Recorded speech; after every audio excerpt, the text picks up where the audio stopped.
Da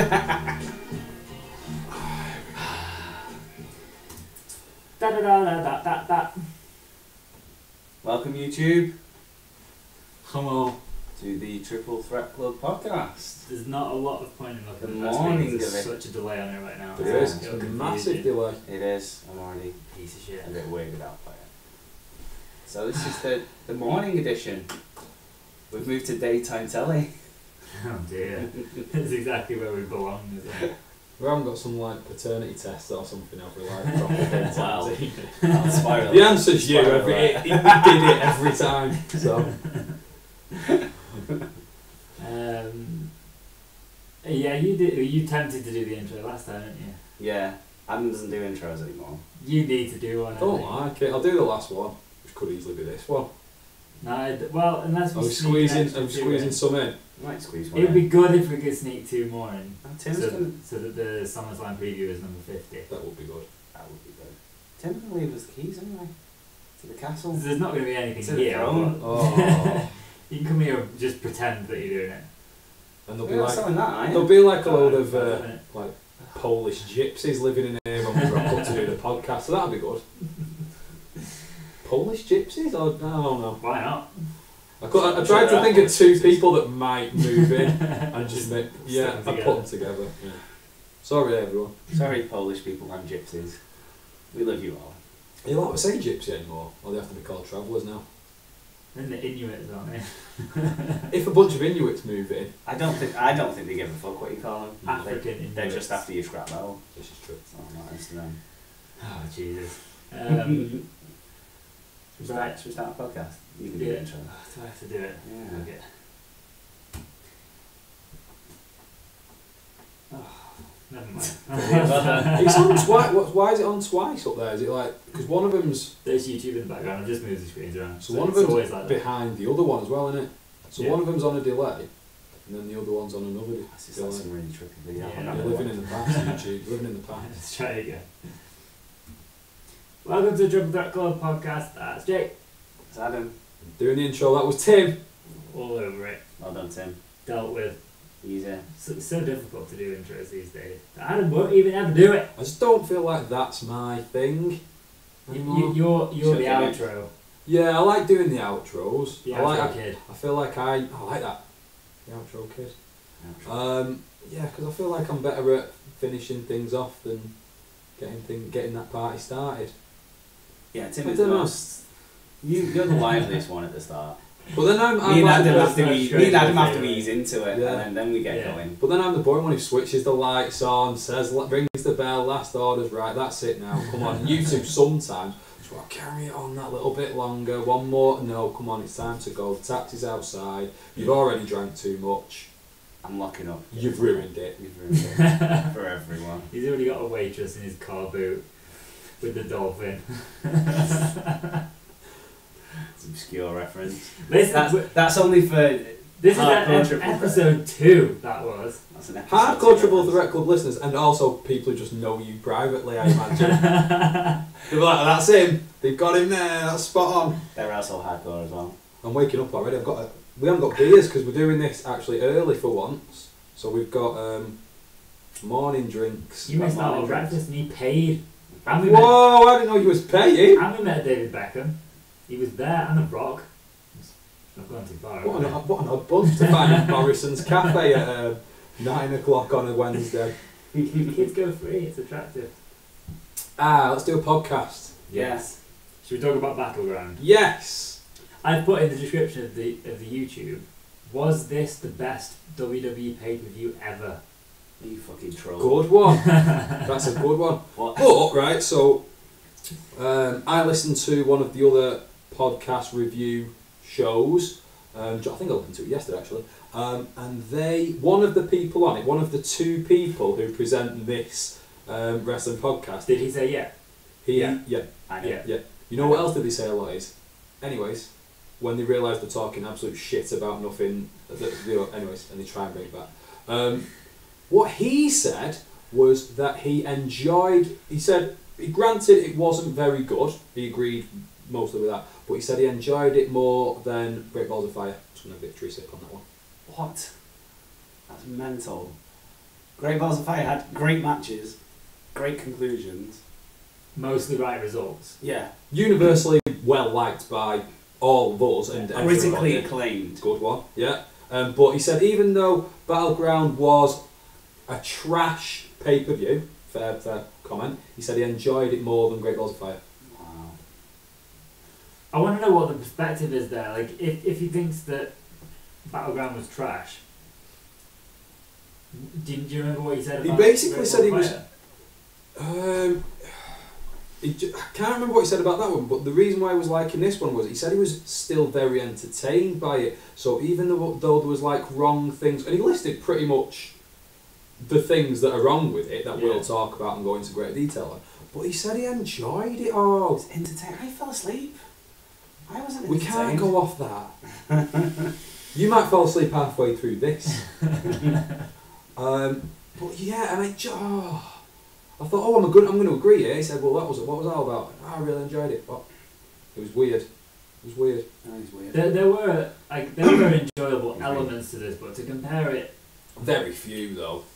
well, I think that there can be different opinions, but to compare it to Great Balls of Fire, that we think was possibly the best pay-per-view since we started doing the podcast. One of the best ones, I thought. You gave it 7. I did give it. I did give it That 7. Backlash from last year. I we guess. all Yeah. enjoyed that, Yeah. I suppose you'd say top 5 that we've been since we've been that doing it, would wouldn't be you? fair, Yeah. Fair point. Yeah. So that's an interesting comparison to say that. It's very silly. Should we try and find the enjoyable things out of Battleground then? No, I'm going to tell you why it's shit. So this is a weird one this time. Missed the pre-show. Did we all watch the pre-show? We kind of did. We did.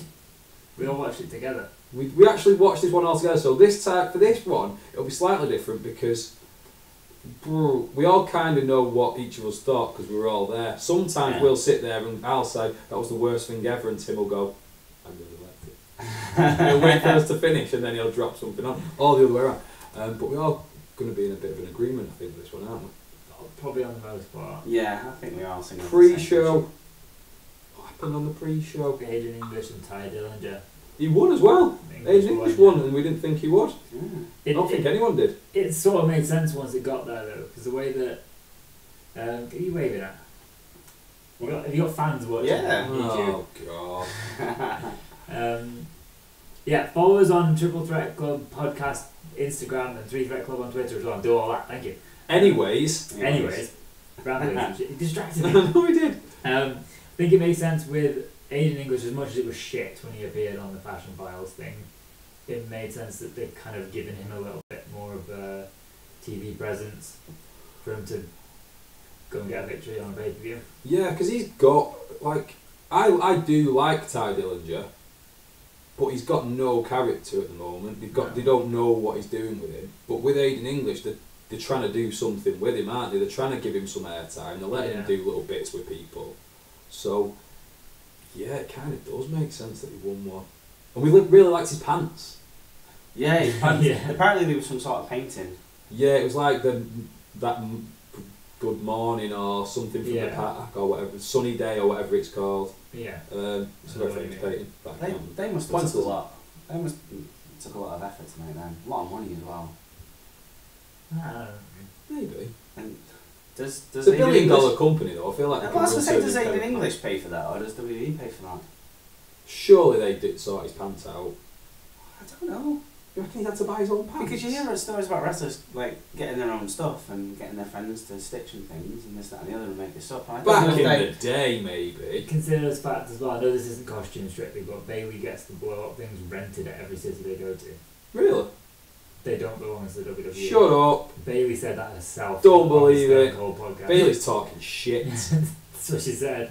Right, that's a bit of bad business sense, isn't it? Really? You would think. Just buy some and I can't believe that. just pack them up. See, at my work, we use a bouncy castle quite a lot, and we're buying one because we use it, because it makes no sense to We rent need to it. do a podcast from the Bouncy Castle. There you go. I don't believe that. I think she's having us on there. That's pretty crazy. Yeah. I reckon he must pay for his pants. We really like them though. Do you reckon he has to buy them first and then claim the expense back? I don't know how it would work. Anyway, And then how long do these expenses take to come through? Oh, Jesus. Is it on the next payday of the month? I don't This know. match Or is there a separate pay run for it? I feel like you're speaking as someone who has to put a lot of little receipts in. Yeah. This conversation is going longer than the match itself. In English one, it was fine. Get on with it. Don't remember anything about the match. No. It was alright. Dillinger had already beaten him like 6 times before in this same match, Yeah. so who cares? That was it for the pre-show, really, wasn't it? Yeah, I mean they did some chat where the fans were being knob ends and shouting over. Yeah, they ruined it, didn't they? They were. Was it with Carmella? Yeah. They were just getting Yeah. a bit annoying, and you could Carmella tell. called them out. She did. That was really good. That was a sensible decision. I She's don't think good to anyone go, else was gonna Carmella. do that. Yeah. She is getting better and better. Yeah. I don't think didn't we say maybe the other time where's Ellsworth? We need Ellsworth back for it. I think it's quite nice to just see her crack on a little bit by herself. Yeah, I mean she's got this T-shirt now that I can't remember. Oh, is it free? Yeah, it just says free and a picture of Ellsworth's face. Okay. She's tweeting a lot about that, and she justice for Yeah. Ellsworth and all that, so it's quite funny. I still don't get why they've done that. Because he fucked up the Money in the Bank situation. And then Oh yeah. So and they then just he wanted got to get him banned away from the it. arena as well, didn't he? And So they yeah. did that, so they suspended him. Yeah, for the just deal, to get him away for a bit. So first match of the main card, New Day against the Usos for the tag titles. So here's what this match could have made it go one of two ways, I think, because I think we're all in agreement that it was the best match Yeah, On- definitely match of the night. on the whole pay-per-view. Tim's going to say something else now. No, I'm just looking through. Is It this is. the other matches going? So that was the best one. Yeah, and okay, you, yeah. like you put a great match on, and it gets everybody up and going, and you had two great teams going at it who we've enjoyed. And if you start with that, you can build on it. You can have a really good pay-per-view. Unfortunately, the pay-per-view peaked in the first 20 minutes of the whole event, which is a bit of a shame, really. Because let's be honest, it was downhill after this. It was massive. But for a variety of different reasons. Oh, Yeah, It's not just not even that just every match quality. Well, that's the thing. It's not just that matches were bad. It's like some of the matches were bad, but some of the matches were good, had dodgy finishes, or Yeah. the result was wrong. But this one, great match. Really enjoyed it. Probably the right result as well. I'm not This is one thing we overly disagree with convinced by that, but on the night. I can understand it. But Yeah. I would have kept it going and let them win. They might New keep Day it won. going. by the way. They might keep it going. Yeah, they might. You know, there's the obligatory rematch, isn't there? I know. I'm just not a big fan of that. Me neither, but if they if they go to SummerSlam with this and they put another gimmick in, you know it'll be a great match. It'll be a great opener. It will be a great match again, and I think you're right. I think you I are think- going to get something to take it to the next level. Yeah, exactly. The quality of that match, I'm happy to see that again. Yeah, especially if they Yeah. had a bit more time. Yeah. Yeah, I suppose. And then you get the rematch. If New Day had lost again, maybe we would have been saying, well, we've lost too many times now, you can't carry it on. Yeah. So, yeah, okay. It doesn't stop Randy Orton though. Fucking hell. Well, you know, I was thinking about this, that as much as the championship confuses the situation, I do like the fact that you just have a couple of competitors or a couple of teams just competing, and they have an extended feud. The fact that the belt goes back and forth a little bit is annoying, Yeah, it can be. but if you just think of it as they have a feud for 6 months, and sometimes it goes one way, sometimes it goes the other, I'd actually rather, and I really need this actually at some point, for them to really pull off a good storyline that puts two people against each other. For no titles, it's just pride, and they keep going back and forth, and there's actually a justification for let's go again, rather than just, oh well, you beat me that time, but oh, you won't beat me again. Yeah, that's the thing that's missing in general, I think, isn't it, really? Like, we often say, like, that doesn't need the title, and they could have a good, like, feud or something without it. But they don't really do that so much now. I mean, mainly it was Rollins and Triple H without the title, and that had the story, didn't it? And that went on for too long, really, without them actually doing anything. Yeah. But there was a good story, and you cared about who won, and you were fully invested in that match, and it wasn't for anything other than your pride or whatever you want to mark it as. They're not really doing that much. There are like a few really weak areas in storytelling, I think. But it was a really good match, New Day. and the Usos. I've really liked the Usos at the moment. I've liked everything they've been doing with the rap battle and when they were on Talking Smack and all the promos and all that kind of stuff. And they put on good matches with the New Day. Yeah. In general, Really even when they're got splitting up sure. and doing like little one-on-one things, it's good. That's why I think it was the best idea to put the belts on the New Day now. Because I think their third championship is well overdue. If you're going to keep them together after they've lost the second time, I think it's actually perfect timing because it kind of revamps them a little bit. Yeah, fair enough. And it was good that they did, in the match, it was Kofi and Xavier Woods, it wasn't Big E. It was quite, I was surprised, but it was quite nice to see them two. It's nice to mix it up like that. And Woods was great in the match. Woods is he's a fantastic wrestler. He is so good. Interesting that you should say that. It's almost like he was extra motivated. It was the first ever time he has pinned someone to win a championship in the WWE. So that was his first championship, technically. Fat fans. That's There you go. So if he'd been told that before the match, he's thinking, shit, I'm going to have to put on the performance of my life here. Well, they did that. They did a few good spots in it. They did the bit where he tried jumping for his elbow, which might be his finisher now, I don't know. And he got super kicked out of nowhere. Camera work all the way. It was brilliant. Still a really good move. But yeah, to perfection, wasn't it? It was so good. We all jumped up for that one. Yeah. Even Tim. I thought he was going to say, well, that was too hard. That was too good. He kicked him right in the face. But we all cheered. It was good. And Kofi did the fall off the top, the trust fall, whatever it's called. Yeah. And they actually caught him. But they caught him and power bombed him. Yeah, that like it was good. It was tough, that one. And then it finished with Woods doing the elbow from the springboard jump from Shane McMahon style from one end to the other, really. Yeah. It's brilliant. Has he got a name for that move yet? I feel like it'll be some video game reference. If it will has. be, won't it? Yeah. Yeah, it will be. And they won, it was good. We really enjoyed the match and we were pleasantly surprised. We were excited. We were ready for the next one after that. We were up and ready to go. Yeah. Next match was Nakamura versus Baron Corbin. Okay. A little bit forgettable. It really was, and I remember sitting there watching it, and I think we were talking about something else while it was on. And then halfway through, we're kind of like, we're watching this, aren't we? What's been going on? We were watching it the whole time, but it was just the same. It was just background. It was just kicks and punches, and there was nothing real. It wasn't overly brutal in any way, which I think we kind of thought it might have been. Yeah. We thought they might end up just kicking the crap out of each other, and they didn't really. It was all a bit weak, for lack of a better word. Yeah. And then, and then it just kind of ended. He just kicked him in the balls, didn't he? And that was it. Yeah. And you didn't kind of know if he was like happy about that or just like I couldn't really read what Baron Corbin was meant to be feeling about that. Yeah. Where it's like, I've got one up on you, or fuck, I had to do that because I'm going to lose, but that was the thing, because it wasn't for anything. It wasn't for the belt, so it wasn't like, I get to keep the briefcase or whatever because I'm keeping the balls away, I've got away with it. It was, I'll just keep the balls, see you later. And then he came back and he did the finisher and he hit him with the briefcase, didn't he, after the match? Yeah. He came back. It was briefcase and then he did his finisher. Right. Yeah, I don't know. I could see why they didn't have a proper winner. Because they want this feud to go on. They want it to go on, and they want them both to still look pretty good. But I feel like one of them could have lost in a better way. Well, I'll just ask you. I'll actually go for it. But we're going to talk about SmackDown a bit later, just so that everyone watching knows. I've seen SmackDown all the way through. These who haven't, Jay hasn't seen it at all. I've seen the opening segment, that's it. Okay, so would you like, if we only talk about this, nothing else on SmackDown?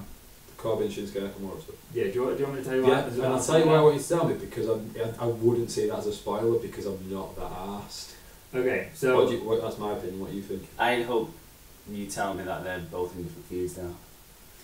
Well, Battleground, that happened, so you can kind of look at it as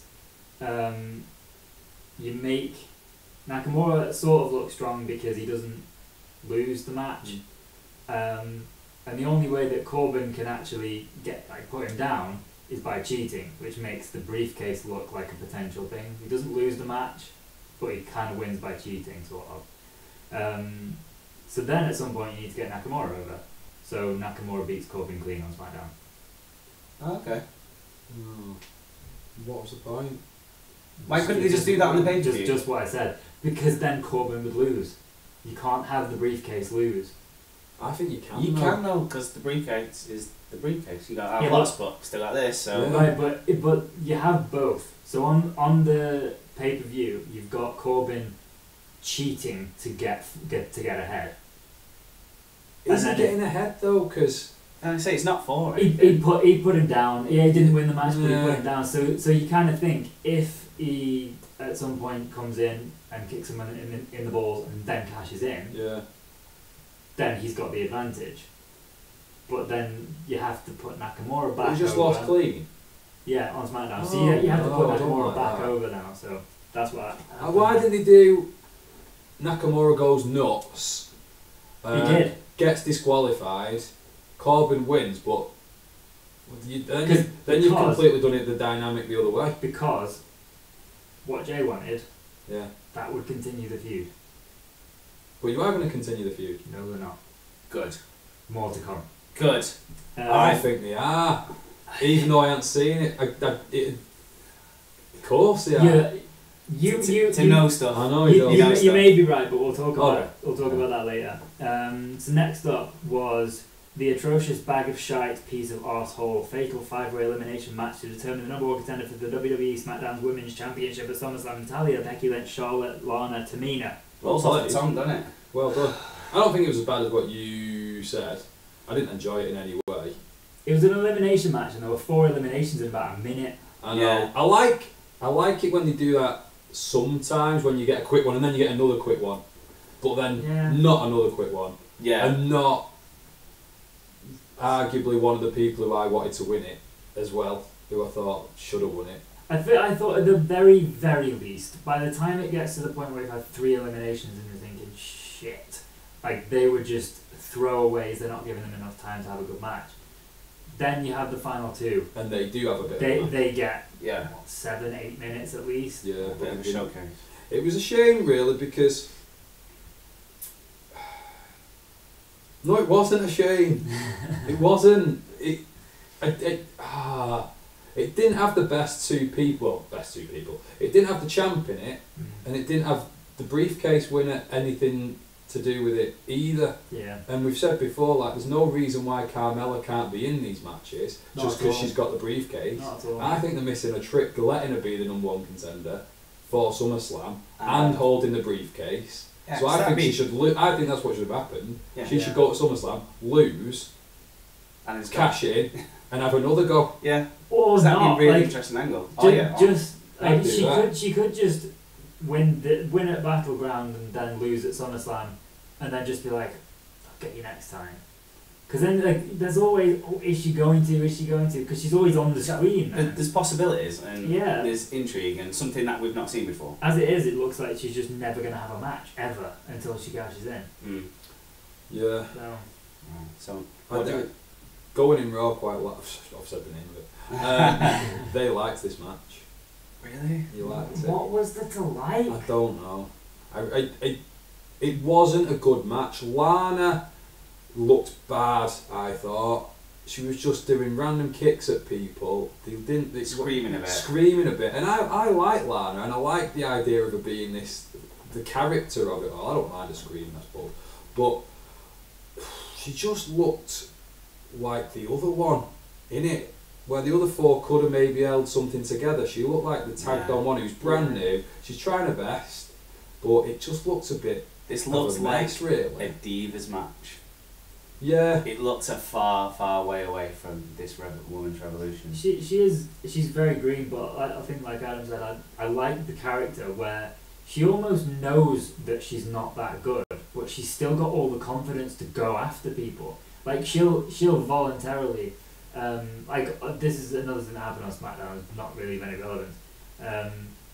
Tamina and Lana versus Becky and Charlotte tag match. Right. She was like fired up to get the hot tag as a heel to go Yeah. after Charlotte. She's not afraid of getting in there. think it's kind of naive, but I like it because that confidence. I like that little difference with her character because they could have made her the cowardly one who hides and she's not very good and she does all that. We've seen that a million times with a million people. But having someone who's a bit deluded, maybe, who somehow thinks she can hang with all these proper women, I think it's quite good. And I think Lana, because I do think she's good. I think she's not a good actress because that's not right, but I think she can do the role.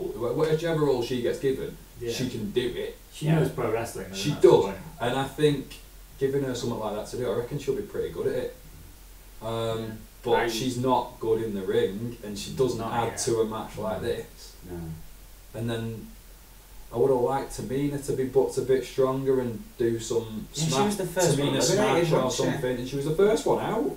I didn't think she's the Nia Jax of SmackDown. Yeah, and it so wasn't you need to like, treat her like that. And what they did with Jax was it was everyone on her, wasn't it? And I think it was Mania, wasn't it, where they beat her and they knocked her out first. But it took three people. This one, it didn't. It took Becky and her arm thing, and she was out. It was just a bit weak. I think I said in the last podcast I expected Tamina to be with the last two with the winner. But as soon as this match started, you said Tamina's going out first. Yeah, I don't know why. It just seemed like the Big Show thing to do, where you just gang up on the big guy and get him out first. And that's what I thought was going to happen, but they didn't do it that right. It was barely even that now. Yeah. And then so Tamina went first. What's it called? Disarmer. Then Lana went pretty much straight away. Disarmer. Then Becky got, and at this stage I'm thinking Becky's looking pretty good here. I would have quite liked her to win as well, being honest. She got kicked out. Alright. And then it was Charlotte and Natalya, and we're all like, right, well, as long as it's not Natalya. Well, I think as soon as it became the final two, and I think actually during this match I was saying, I would rather Charlotte and Becky not win this match, because I would rather see them do something. Yeah. I don't know if this will happen, but I'd rather see them have a one-on-one match at SummerSlam than for either of them to be involved in the championship match. Because if it's Naomi in the championship match, it's going to be shit anyway. Side point, Naomi was on commentary for this. She came out with the big entrance in ring attire to do commentary, but she was awful. And it's been said on other things, I think, but like, you got to be careful when you put them on commentary, because if they're not good, I would say there's probably about 5 people in the whole company, men and women, who can do it. Yeah. And the rest don't put them anywhere near it because it just damages them, doesn't it? Because they can't. They're not it's interested. Difficult to do because they have to. Well, like you just said, they have to be interested, but they also have to stay in character. They have to put themselves over. They have to put the feuds over. Like, you have to be pretty intelligent to keep that ticking over. Constantly. You got to be, and all the other thing, you got to be funny. You've got to say, you come out with one-liners. You've got to put your character over, like you say. And Naomi could not do it at all. Side point: Alexa Bliss came out on Raw and did the same thing. I really liked her in the ring and all that. She was shit at commentary though. Yeah. She didn't know what to do. They just asked the generic questions: who would you rather face, and all this kind of stuff. And she gave the generic answer: it doesn't matter who I face, I can beat any. There was nothing. Yeah. In the company, Kevin Owens can do it. Dean Ambrose can do it. Yeah. The Miz? Miz can do it. It might not be to our liking, but Cena can do it. He does Cena. Yeah, Cena can do it. Struggling for a fifth, aren't you? I am. I'm going to leave it there. Oh, well, he's gone now. Why do I keep forgetting this guy's name? This is bad. As soon as you leave me, you can fuck off. Austin Aries was good. He was good, but then he actually was doing the commentary, wasn't he? Yeah. So he's your fifth one. As you were about to say as well, CM Punk was very good. Was one of the best at that. Maybe commentary is just a really hard job. I could do it. I reckon I could do it as well. You can't string 2 fucking sentences together. You would be the Michael Cole of this group, but that's okay. You need a Michael Cole. You're Byron. Nah, I'd be the David Otunga. So That's the women. We're still on the women, and then Natalya won the match. Won. She got Charlotte to tap out. After that, she just kind of threw her into the turnbuckle. It was just like, yeah, look at me. There was an outpouring on social media afterwards of how Natalya deserved this and she deserves a chance to shine in this, that, and the other, which I'm sure, you're like, I'm sure she's very respected in the back. Yeah. I'm sure everyone loves her. Well, she helps train a lot of the punches. Exactly, she does all that. She puts in the work. She is good in the ring. Yeah. But she's awful though. Her character's just yeah. But don't you? Oh. Her character's just awful. It's not engaging. So you've got her versus Naomi at the moment, going for the women's title, the SmackDown one, at the biggest party of the summer. Exactly. Not interested. It's not exactly marquee match, is it? That's why I was saying Charlotte, because at least that, it's one marquee name against an up and comer who's also the champion. Yeah, but this one, I'm not interested in any way, and the build up to it's going to be bad. Yeah, they're not exactly going to have some great verbal feuds, are they, and some back and forth. I'm not sure what the thinking is. If you want to put the belt on Natalya, fair enough. But there's no chemistry, there's no ability at all to build this feud. Was there anything on SmackDown that happened with these two? Well, the only thing which I actually give Natalya some points for, she said that she's going to bring some respect back to the belt after you've made it look like a kid's toy. Fair enough. Fair enough. Well done. Yeah, I'm on your side now. Yeah, but, fair enough. But then either side of that, there was just generic heel, I'm going to beat you because I'm better than you bullshit. Yeah. And just the look on her face, just like, you are an awful actor. She is. And then Naomi just said, like, very well delivered, but so scripted, blah, blah, blah, glow, end of yawn, go to sleep. There you go. Let's look forward to that. Next one, because we're on this slippery slope now. We're on it, the Battleground shit slide. He's getting muddy, that Battleground right now. The following, right stand. I think I don't know what Jay thought, but I know Adam, you didn't really like the match. It wasn't very interesting. I thought it was a good match. Awful finish. Was Kevin Owens against AJ Styles for the US belt. It wasn't that I didn't like it. I just remember when it came on, it was like, right, we can build it back up now. This is going to be match of the night. This is going to be brilliant. Yeah. And for me, it just started. It was just a bit slow for me. I know they were building, and if it had carried on or ended differently, I probably would have been okay. Because it did start slowly, but then it did start turning it up a little bit. Yeah. And then just as I was like, right, okay, this is what I wanted for a bit earlier, but okay, it's what? It was one of them. It was I still don't know what the point was at the end of that match. Have you heard any social media stuff? No, I've heard people saying it was a complete botch. I've heard people saying it was completely planned that way. Right. So people don't know then, do they? So no one knows. No one knows. You've had wrestling figures come out and say, like, people like Dave Meltzer and say no, it was completely planned. And then you've had some other, I can't remember the guy's name off the top of my head now. Some other prominent figure in wrestling reporting. No, it wasn't Ted. Saying AJ was really hot backstage and it was a complete mess and this and the other, but. Well, it would make sense. It's probably a little bit of both. They planned a screwy finish. It didn't that screwy finish didn't come across well on TV. For maybe the camera angle reason. So what actually happened the execution then? For the people who are just joining us now, so how did they actually do it? I can't actually remember what happened. Kevin Owens had AJ ready for powerbomb. We're not there yet.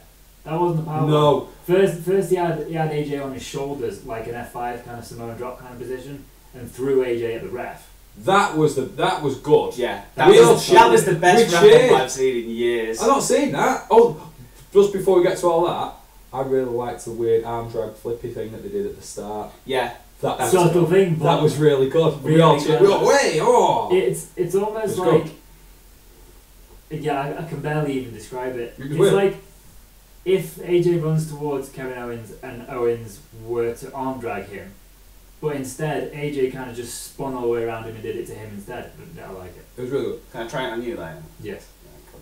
So they threw the ref. No, they threw AJ into the ref, and the ref was knocked out, kind of. It did look like a big impact. Yeah, it looked pretty good. We all cheered that, and then when a ref bump like that happens, you think, right, something's going down now. Something's going to happen. Somebody might win by a pin or a submission, but the ref's not there to see it. Yeah. And there was a lot of that going. He powerbombed him, didn't he? Something like that, yeah. And but he didn't pin him. And then there was a lot of calf crusher, crossface, reversals. And we were like, in the crippler crossface. yeah, so we were all thinking, right, he's going to tap out, but it's obviously not going to be over because you can't see it. And then you've got that thing where I've won, no, you haven't. Yeah. You've got all that built into it, which is good, I think. I like it. It does carry on feuds, and you've got another reason to go back again because you did really win and all that kind of stuff. But nobody tapped out in maybe 3 or 4 different submission moves. While this is going on, the ref is coming to. He's up and down. He's looking at the action, but he's all whoa. He's clearly waiting for Kevin Owens and AJ Styles to do the thing that they said they were going to do, and then the shifty thing or whatever it was that was supposed to be the finish would happen, and he'd be perfectly positioned to be involved in it. But he was like some miscommunication. And then, so the finish was. Was he in the calf crush when he kind of rolled him up or something? It was the crossface. The crossface, okay. He just rolled over so that AJ's shoulders were on the mat. Yeah. And he did the slowest, most hesitant count. Almost as if to say like someone's gonna kick out or something's wrong or whatever. Yeah. And he just counted the 3. AJ didn't struggle. That was it. He didn't struggle. struggle. There was no like I can't get out of this. This roll up at all. And he could have done very easily because he was on top. He was there attacking. And he just lay there and got hit. And got pinned, and that was it. And we all looked at each other, didn't we? Like, wow. It was one of the worst finishes I've seen, really. Mainly because we don't know what was meant to happen. It made no sense. So. Not since Darren Young versus The Miz, when there was that weird DQ, got stuck in his shirt kind of moment of we gone, what the fuck was supposed to happen there? And this shouldn't happen with AJ Styles and Kevin Owens. Yeah, and that's what's surprising, isn't it, really? You know, mistakes can happen. You know, I'm not going to be too critical. I am. It ruined the match. But I think it's not necessarily the botch. It's more, well, what was it? How was that meant to be a good ending to the match? But we don't even know if it was a botch. We don't know if it was. No, we don't know. Exactly. It might be right. Exactly. Even if that was meant to go exactly how it did, what a weird shit. Yeah. Anticlimactic finish. And I've seen the start of SmackDown, and Kevin Owens came out first. I'm thinking when he comes out, right, there'll be a bit of a thing here about maybe explaining that or somehow trying to dig our way out of this hole or whatever.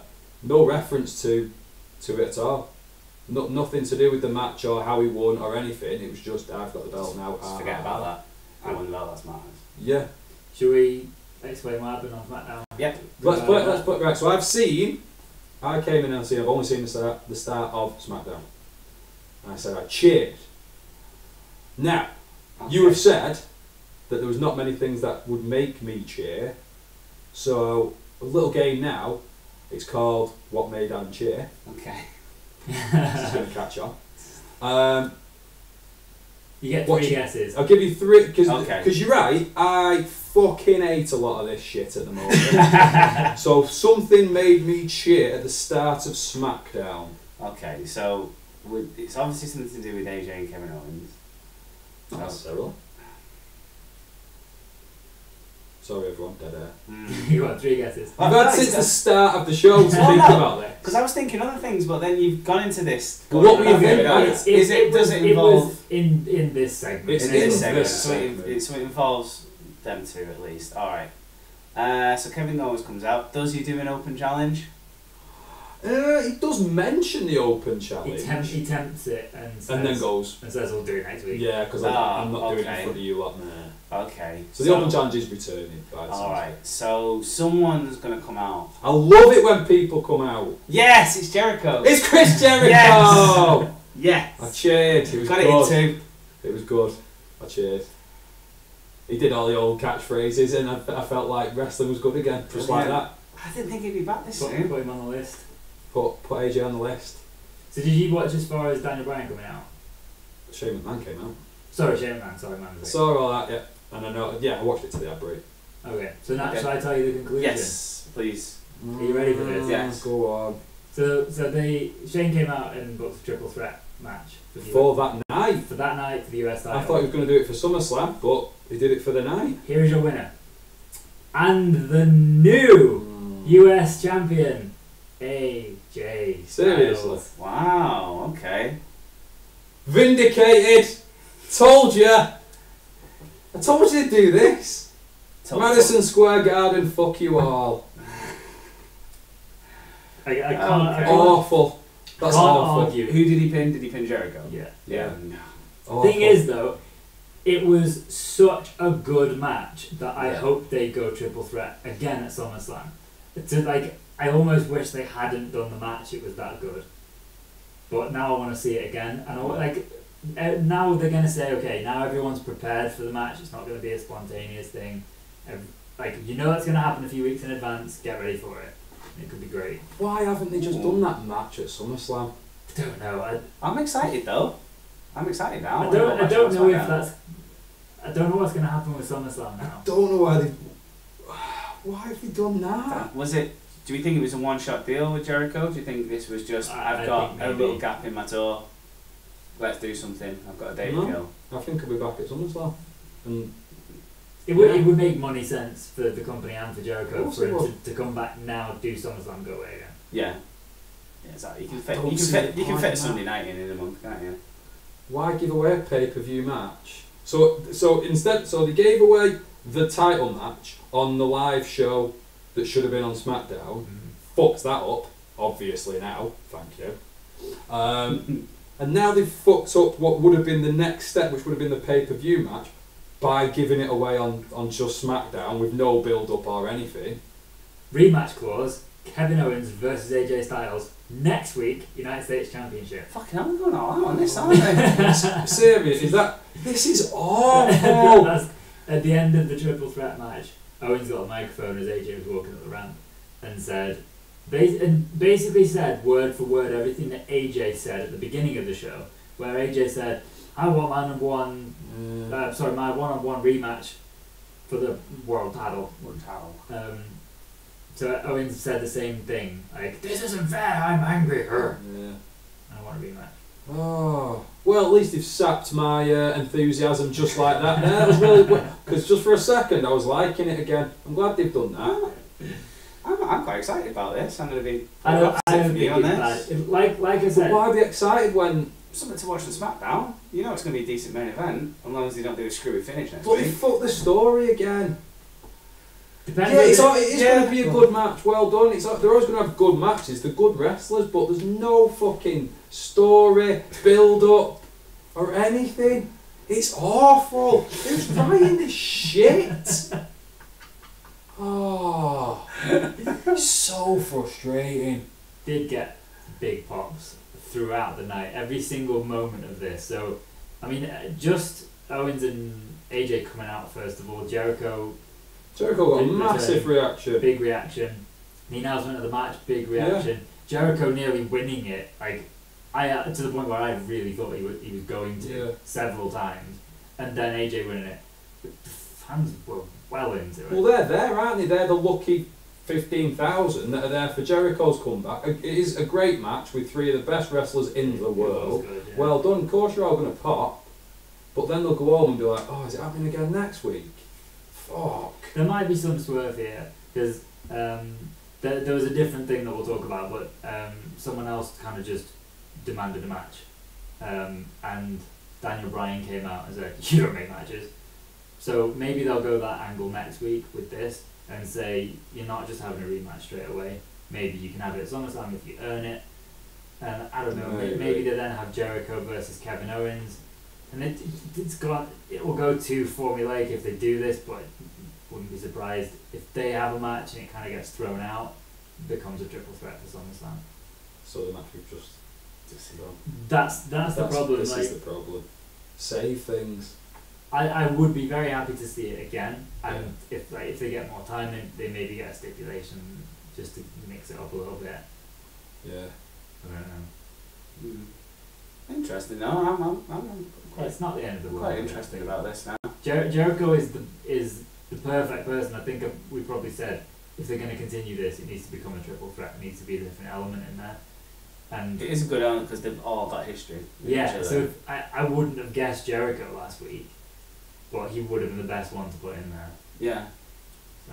That's why I cheered so much as well. It wasn't announced. Chris Jericho returns this week on SmackDown. Would have been shit. Yeah, would have been shit. You just don't get that these days, do you? And they're my favourite reactions. They were when we were doing them last year. My favourite things were when people come out unexpected, and that's why it was good. Yeah. Speaking of shit comebacks, John Cena and Rusev was next. Oh my lord! Oh, this made no sense. This was an absolute. A lot of this night made no sense, and this was the culmination, I think, of the no sense. The thing was, right, at the start of the night, we weren't holding out for a great night, to be fair, which can affect your judgment sometimes, because we were all thinking, right, well, this is the filler pay-per-view before this, not much is going to happen, blah, blah, blah, we were doing all that. But what we did say was, there'd still be some alright matches on it. This was fucking terrible, this. What was the point? This old-fashioned flag match. Whose idea was this? Racist match.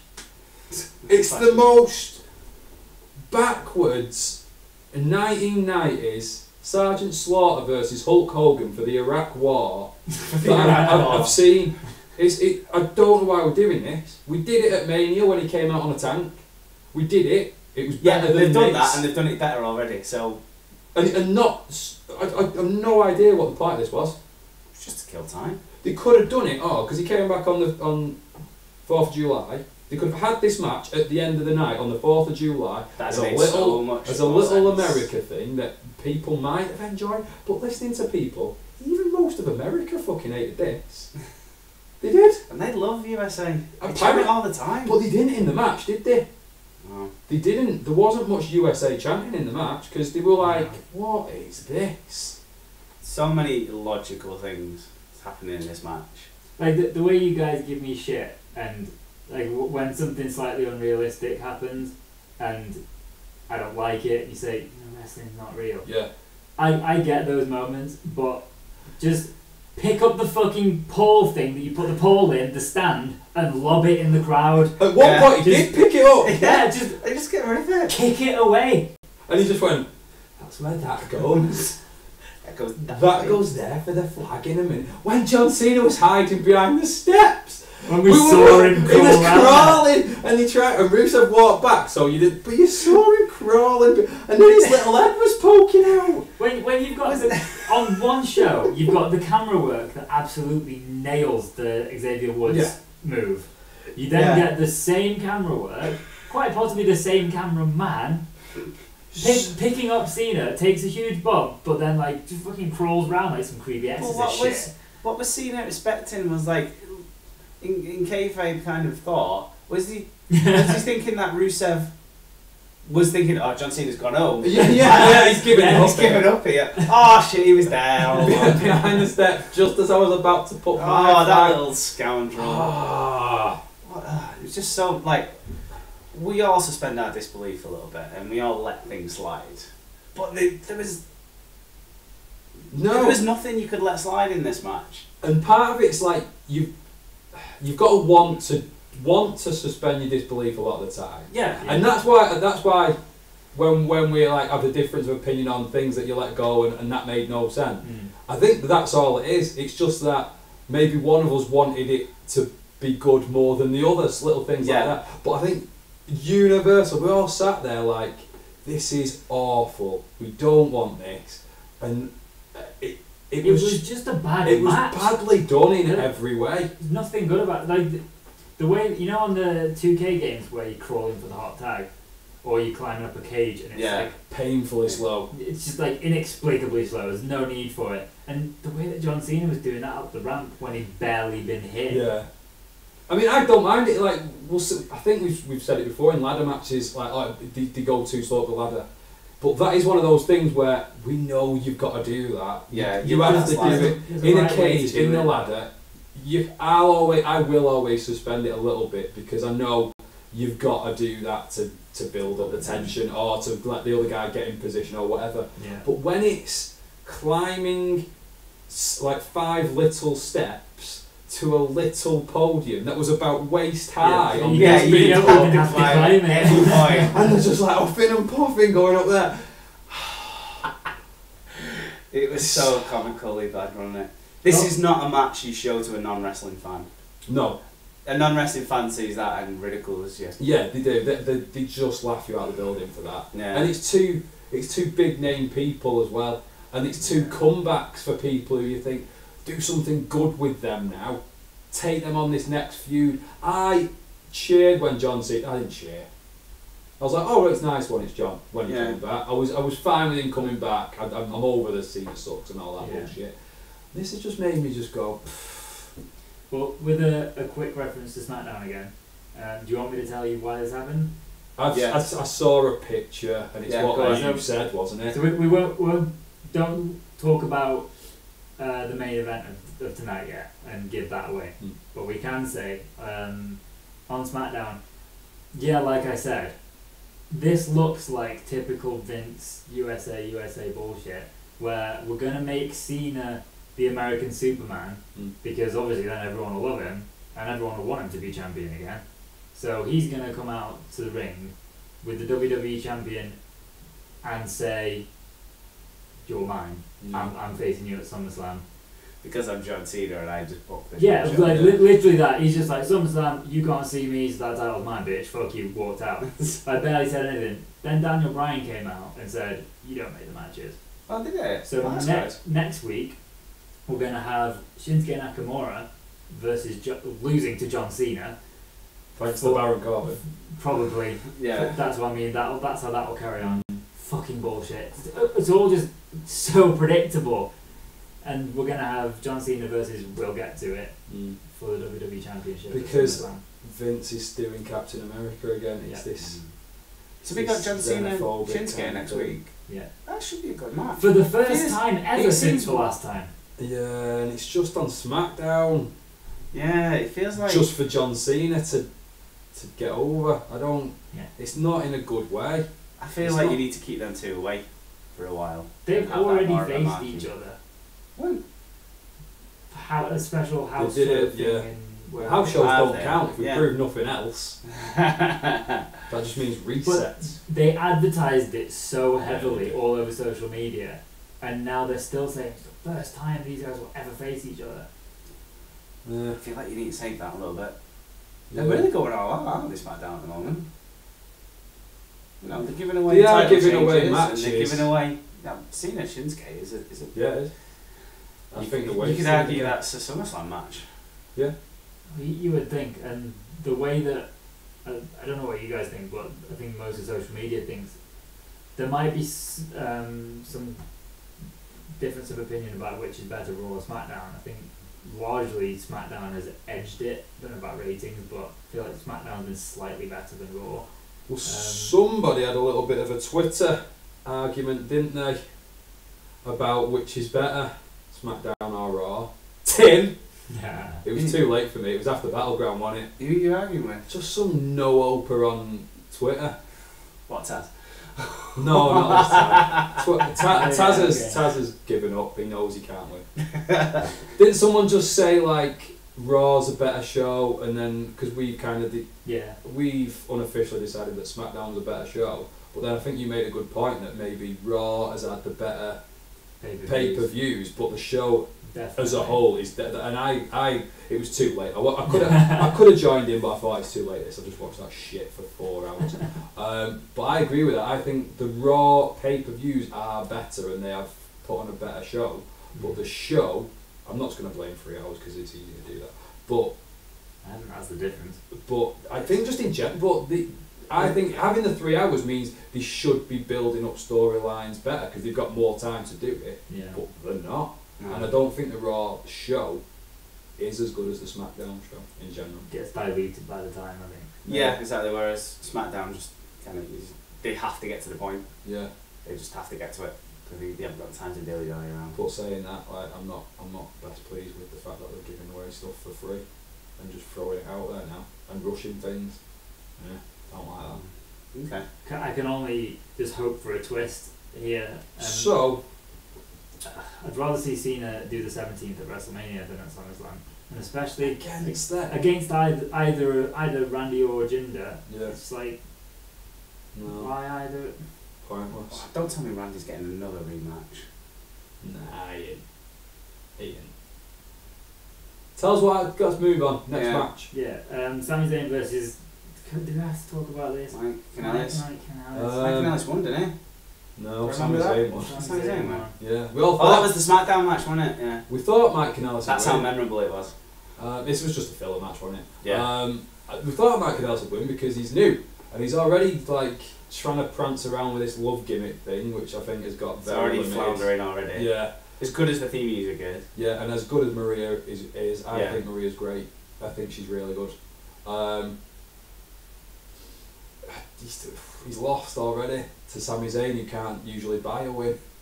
So, I don't know what we're doing with these two.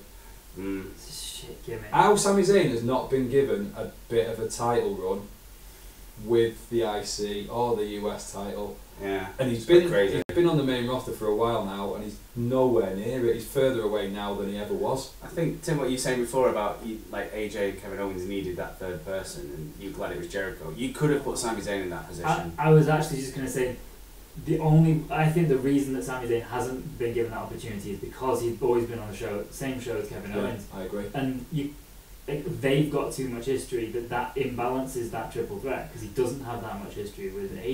But I don't know. I think the dynamic of AJ and Sami. It would I make don't a good make it match. interesting. Match-wise, it'd be good, but I Yeah. don't want to see Kevin Owens versus Sami Zayn again. They shouldn't have come on the same show. I Yeah, remember it twice. Twice. They both got Yeah. drafted to Raw. It and was then funny when did they the shake- first time because he was like, "Oh, like." Yeah. But then the second time it was like, "Oh, Sami Zayn's never gonna get anywhere because Kevin Owens is slightly ahead." And They should be going for the same belts, but they need some time apart where, because Owens has been world champion and universal champion and he's had all that build up, and Sami hasn't. why didn't Sami could have stayed on Raw and then took on the Miz for the IC title? We wouldn't have got Ambrose Miz for the 500th time. And Sami Zayn versus the Miz, very different personalities. Yeah. And both good in the both. It'll be a great match. Yeah. He could do all this stuff that he's doing with Maurice to a certain degree. He could overcome the Miz Taraj. He could have done the whole feud, and it would have been good. And then they could have done this kind of opposite each other, and then in a year's time they end up on the same show and end up feuding again, which kind of like reignites this ancient feud that they've had. Fair enough, but how good would it have been? Yeah, if they had almost mirror journeys on their separate shows. They both become the champions and then fight forever. They go up against each other with both champion versus champion on the line. That's way down the line and a bit ridiculous, but do something like that. At the moment, they're too imbalanced. So if you just look at the victory list, Owens doesn't ever have to have a match with Sami Zayn because he's too good. He can just say, I'm not having a match. Yeah. And now you've got Kevin Owens against AJ Styles, Jericho for the US belt, which is just because of who's been the champion is seen just as highly. Yeah. And you've got Sami Zayn luckily getting a pay-per-view match, even more luckily out of the blue getting a win, but in a nothing match that's done now, isn't it? He wasn't on the highlights in SmackDown that I watched, so I don't even know if he was on SmackDown. But if he was, he didn't do anything of consequence. No. Wow. It's a shame. Nice that he got a win, but other than that, I feel bad for Mike Kanellis though. Yeah, he's not a bad wrestler, mate. No, and I think he's alright on the mic as well, but they've given him this. There are so many of him. He might be good, but there are so many. There are, but usually you get there and it takes a little bit of time, and then you think, oh right, he's not come in with a big fanfare or anything really, has it? He's like, well, if you're fed up with it already. If it wasn't for Maria, I probably would be, to be honest. Yeah, I was fed up with it straight away just because it's garbage, and the way that Maria delivers all of her promos, like she's making this grandiose announcement, but that's the whole point, badly. isn't it? I like it, then. I mean, I can see why you're indifferent to it. Indifferent right now. I just think it's going to tank at some point. It's not going anywhere. No, it's done. It's never going to be a lasting gimmick. The only way this goes somewhere is if they're on. They're on SmackDown, aren't they? So the only way it works is if they're on Raw and Mike Kanellis isn't shit and gets over straight away. The fans are into it. He wrestles really well, and then he can go Miz and Maurice kind of direction. Well, they put them on different shows because they are a similar kind of idea. Yeah, which is why we have Tamina and Thingy on opposite shows. Yeah, not good with names. But they're just they're a poor man's version of Miz and Maurice. Yeah, like broke. They're broke. They're living on the street compared to them. Right, we've talked enough about that. Yes, thank you. Final match. Complicated one to talk about this. Right. Why is it complicated? Oh, well, because it didn't make any sense. That's why. Yeah. So when this match was about to start, because we watched it all together, which was nice. Nice to do. Yeah, we don't do it that often. No, let's not do it again. But Tim, you were quite clear about how you wanted us to give this a chance. Yeah. We were very like, this will be shit. It's 3 o'clock in the morning. We hate wrestling. We hate this event. Oh, this will be even shitter. Yeah. Ugh. And you were like, Tim was oh, like, come on. All I'm saying is give this a chance. Give it a chance. Just because I feel like if you go into a match like this, you've already decided. Pessimistic, already decided. You're just looking for confirmation bias from that point on. So anything that's not perfect just reaffirms the fact that you were right. And you want to be right because it's human instinct to do that. And I think before we get into just how fucking dreadful this match was overall, there was a lot of confirmation in this match. yeah. So overall, but I think my point was still probably kind of valid, and I did say during the match that it would be very easy to book this match right. And I think the things I based that on before were just the potential brutality of it. It's a big space that you've got. Right. Well, we gave you the homework. We said. Yeah. Because you said, I could do this better. Oh, well, this is the point. Have you done your homework? There are some ideas that I could very easily throw together, and I just think there were certain parts of this match that worked very well. But I think we said by the time we got to the end, if they'd have just done that 15 minutes ago, and they'd have had a bit more of a faster, more of a smash mouth match. Very plodding, wasn't it? It was a typical plodding, boring Randy Orton match. It was 20. No, it was worse than that. It was 28 minutes of. Fuck, really? Yeah, nearly half an hour of just hardly anything. Well, that's what. If it had been 15 minutes long, the whole thing, and they'd cut out first problem. All right, no, second. First problem. I can't. I've got problems. There are too many problems. I've got a lot of problems. First problem is the double cage means it's hard to see what's going on. Yeah. First problem. That's just a logistical thing, and by all accounts, the people in the arena were even worse off than we were watching it at home. They couldn't see shit. They didn't know what was going on. That's problem one. So already you're like, we're watching it on the big screen, so this is a bit shit. So the crowd's not really into it straight away, despite the two shit people that are in the shit match. Next problem, which is quite a big one, the doors. The doors. Did they have these? I've not seen the other Punjabi prison matches, thank God. But did they have this stipulation in there with these rising doors that are new? We didn't get it at first, did we? So they stay open. No, they have to ask to open them by the one ref. So there's only one ref. So that means you can't have more doors open than once. Yeah. More because there's only one ref. So we have to do one at a time, and he pulls them up. And the poor ref, like, if there's one in one corner and one in the other corner, he's gonna have to leg it all the way around. But they didn't do anything quick enough where he did have to leg it.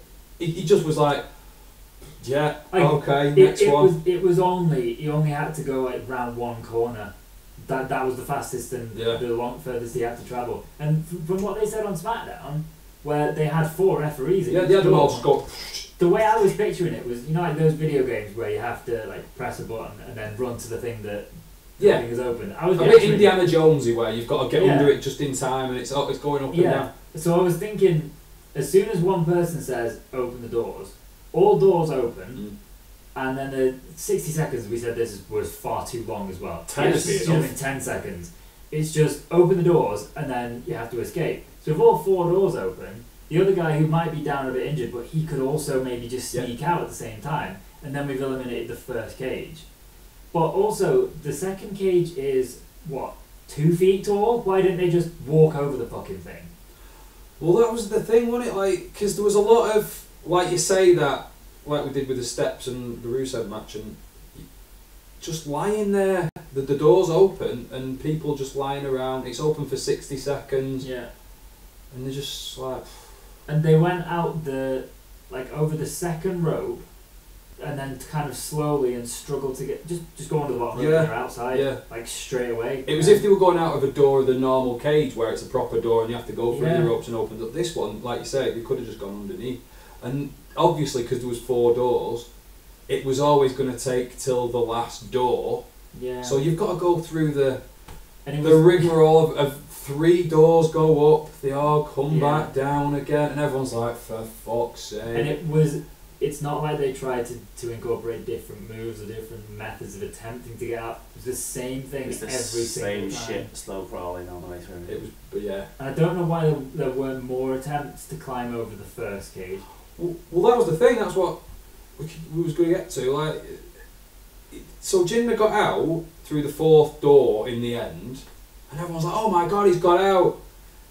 And then Randy just climbed up and just stepped over and got onto the second part. Stepped to the second cage, and he was ahead of fucking Jinder. I know. It made so little sense. It was just better off just doing that. And, all the best bits in this match came from people who weren't actually in the match. Yeah. The Singh boys came out from under the ring. They must have fell asleep or something underneath because it was boring. I remember I think it was Samoa Joe on Jericho's podcast a while back talking about being just under the ring. Okay. And they have someone there with you to make sure you don't fall asleep. when he first appeared on Raw and attacked Seth Rollins, he was under the ring. And they've got like a nice little area for you where you can see it. TV screen. Yeah. But there's someone there with you so you don't fall asleep. Which is fucking brilliant. Oh god. But they came out, the Singh boys. What did they do? Did they get Randy off? Did they help Jinder out? Was that what they did? They did something first of all. Dragged him out, yeah. And then they ended up going up the cage. They were just arsing about, weren't they? Yeah. Absolutely arsing about. I was quite pleased to see him though, and that's how bad the match had got. I was like, oh right, well something will happen here. Because you know one of them getting launched off something, which he did. It looked like a bad one as well, didn't it? Do you know what? That fall is not too much far from Shane's fall from Hell in a Cell. Yeah. You're really not that far off. You think? Shane's was probably not that much higher than you'd imagine. Do you think? Yeah. Okay. I think the cell was extra high because they knew Shane was going off They did say the cell was particularly big. I think it probably had maybe 6 to 10 feet. I bet it was the same as like the Mick Foley original one. Mm. You also take into account that the Jinder chef is like a midget. I mean that's a lot of that height difference just added on right there. Yeah. Mm. It was a good bump off the top though. We all cheered. Before we go too far into it then and start revealing how this concluded, do you want to hear some of my quick ideas about how you made this match better? Yes, please. I mean, have different people in it. Well, take away the cage and have AJ Styles. Go on, sorry. For starters, I know it's difficult to execute this, but it has been done well in the past. For starters, I'd have it in an environment that doesn't include the crowd for whatever the reason would be. Just so that you don't have this problem of the crowd can't see shit, so they're not going to react. Possibly.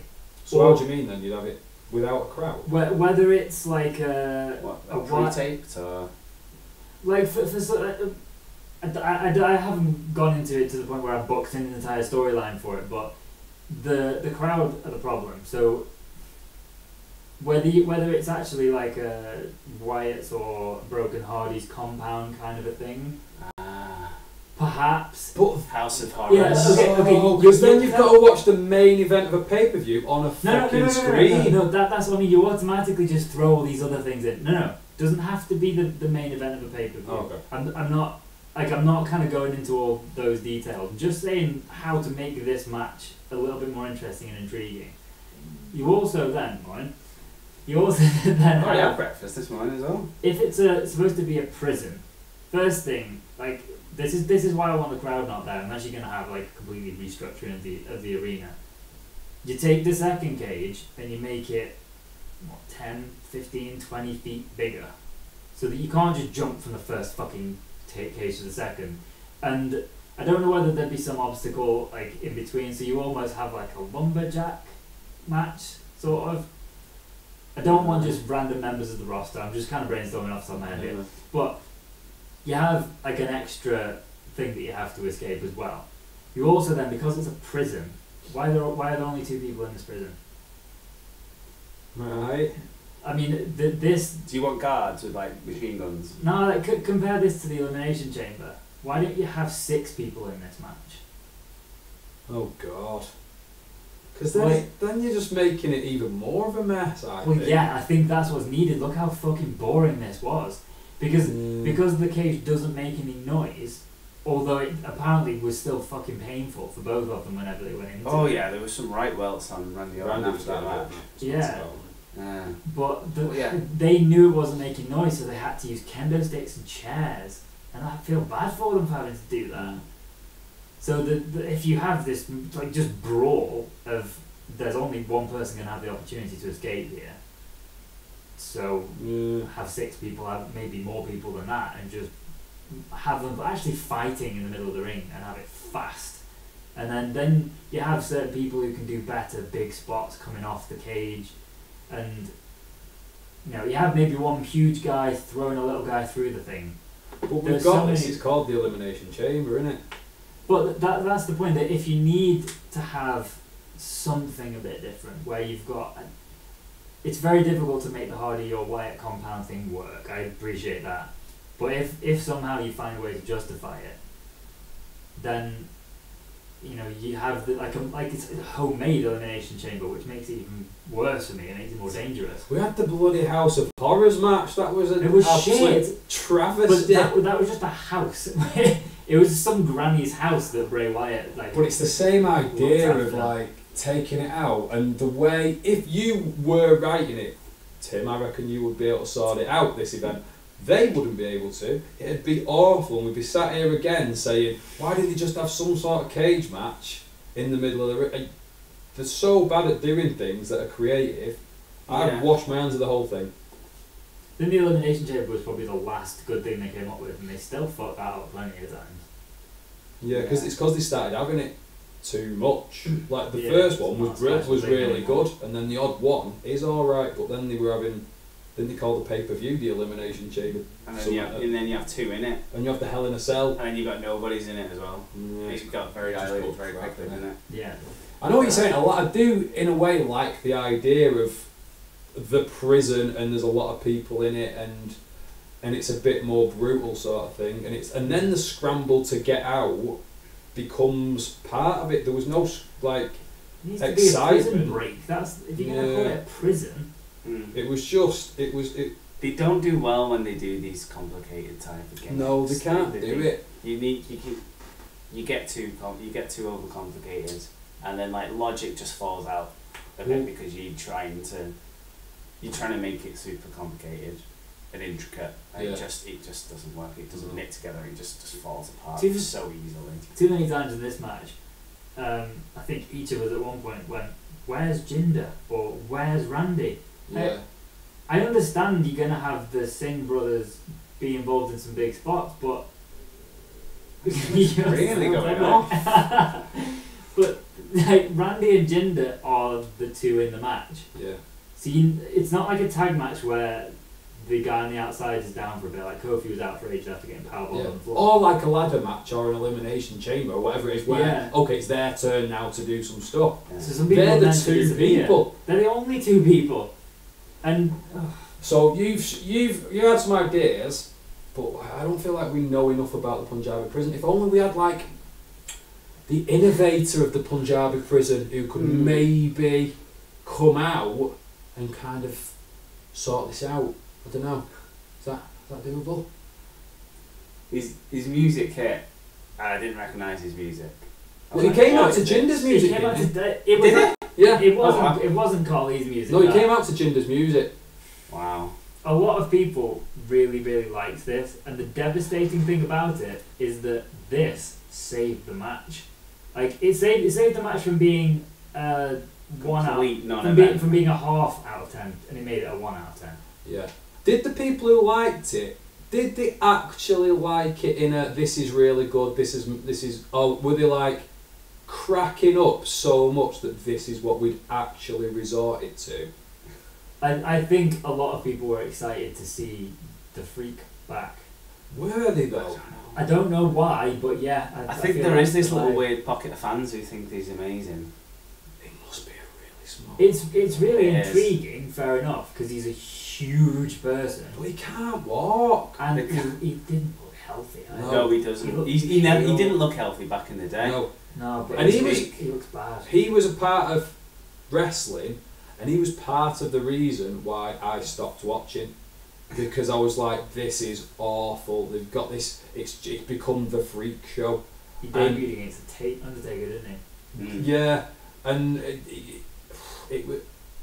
in any way, in all these guys, he's a world champion. And when he was doing comedy stuff, and when he was with Natalia or Beth Phoenix, or he was doing some stuff, all through his different, I never got it, and I just thought it was awful.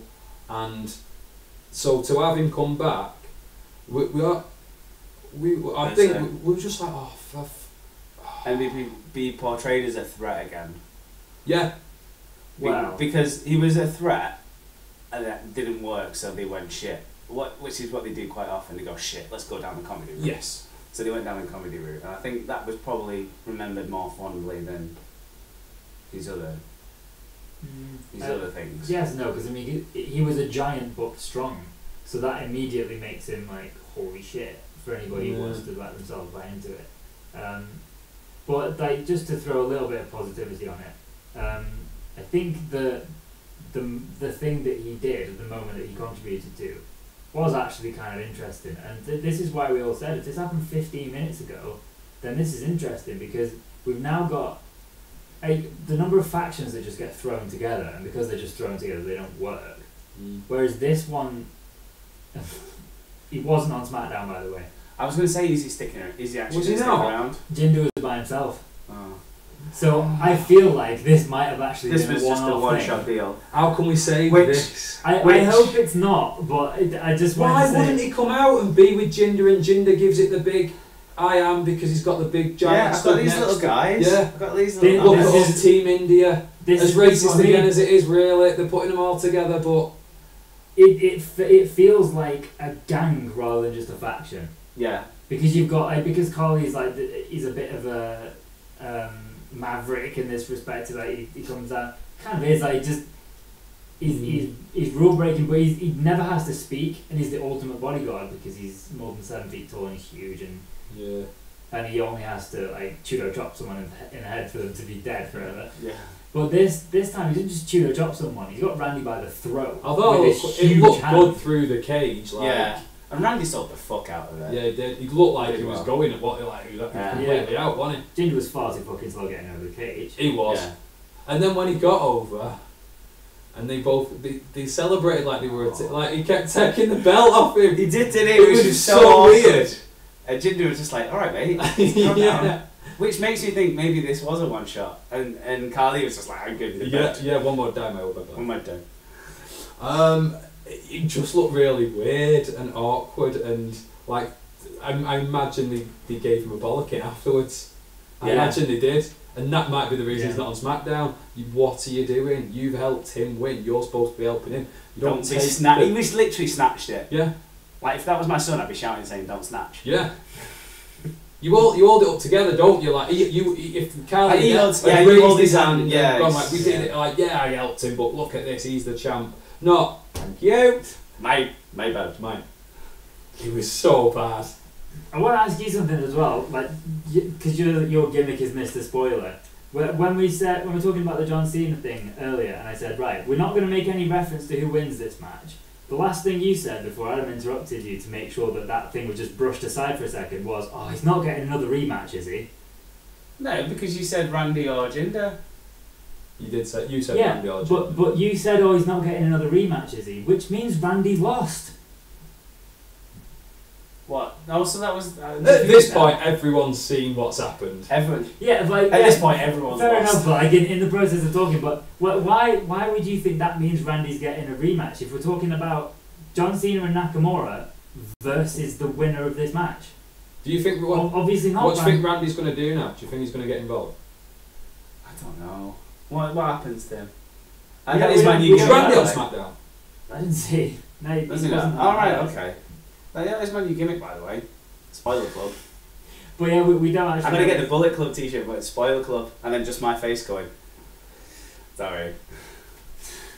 But yeah, Jinder was out there by himself, and That makes no sense. just said the obvious Jinder stuff. But also... Did he speak people? In his language. And the Punjabi champion. That was too far, that one. That was like a poo from The Simpsons. You ruined it.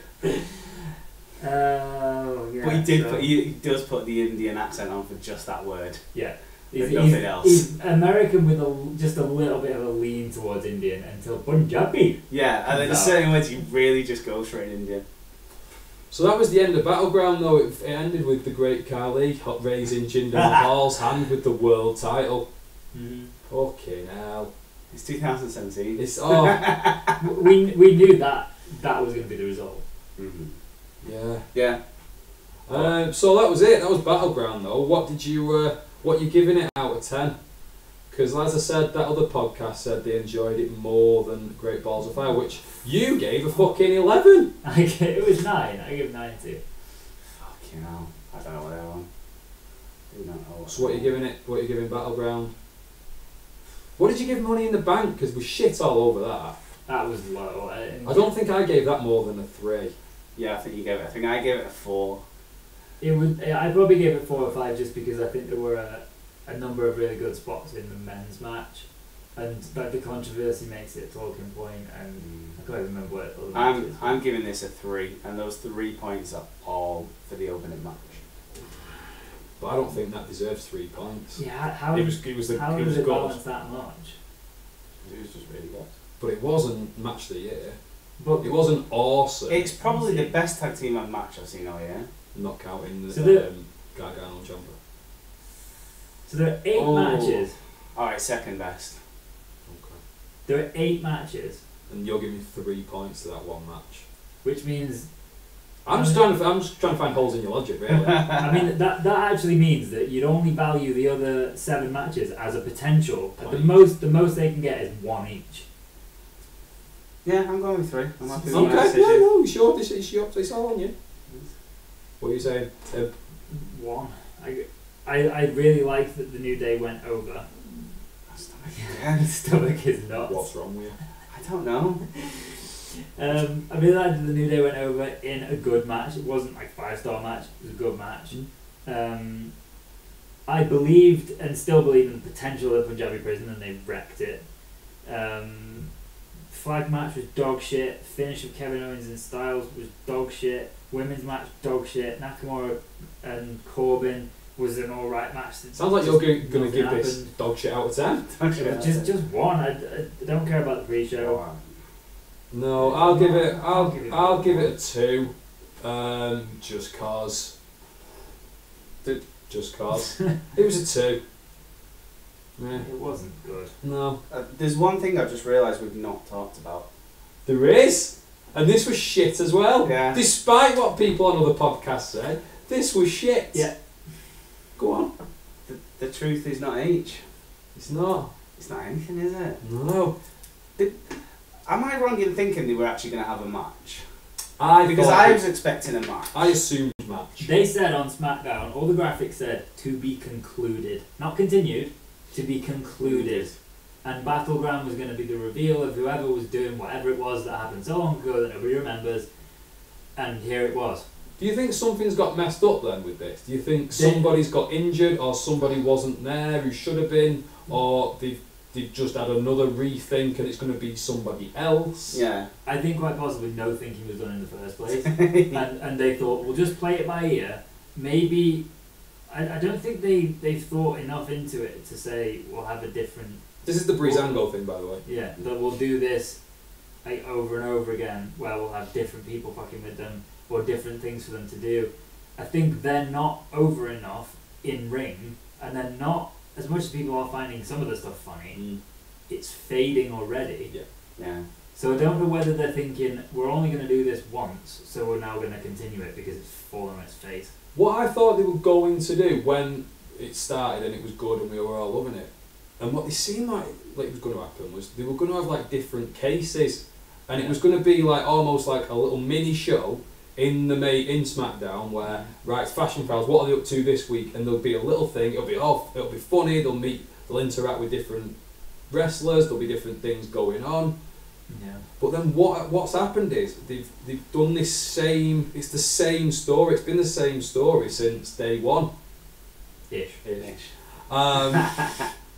And it's awful. There isn't any interaction with people. The people who they've met up with is the Ascension, and they've done and they've done little things, but there's not been separate cases. I thought it was going to be. I liked the idea of it's a different cop show each time, and they were going to do Miami Vice one week, and it was Walker, Texas, and they were doing different things.